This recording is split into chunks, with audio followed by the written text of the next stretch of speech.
So when I responded to the recent consultation on Oxford Street, the highway changes, I checked in with campaigners from deaf and disabled people's organisations, in particular Inclusion London. They highlighted a lack of contact from TfL to ensure that the needs of and mitigations for disabled and neurodiverse people are built in from the start, so that the pedestrianisation of Oxford Street really does take on board the needs of disabled Londoners. So are you budgeting for in-depth and detailed co-production and co-design with deaf and disabled people's organisations so that you get their early and full participation in the design process as plans for the pedestrianisation of Oxford Street develop?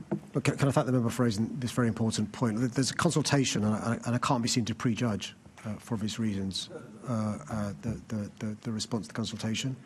What I can do, Chair, is to ensure that her comments, I'm sure they were in her response to the consultation, are reminded to TfL when it comes to her response. I think it's a process point. Co-production is different from consultation.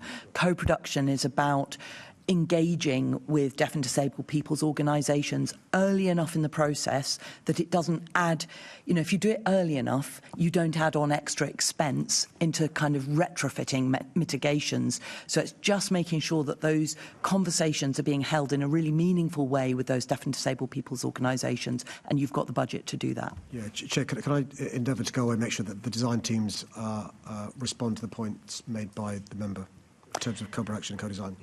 Thank you. And then I want to pick up on the funding points that were started off by Assembly Member Boff.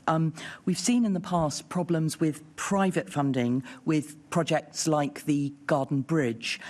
Now, you're seeking lots of different forms of funding for Oxford Street, from advertising, events, commercial partnerships, planning fees, external contributions and philanthropy. So how will the newly formed Development Corporation avoid the risks that are associated with those multiple private funding sources?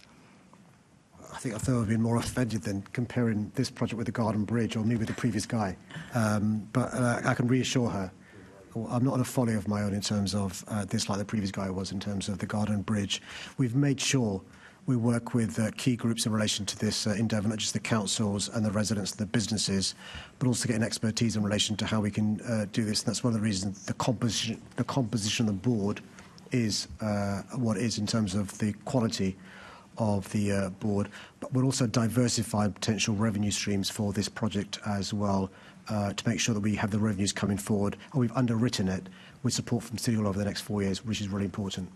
OK, can you also confirm that the interests of deaf and disabled Londoners will be kind of accounted for in all those multiple funding sources as well as the sort of main project? We will make sure we work closely with the groups that she rightly has reminded us to work closely with. Thank you very much.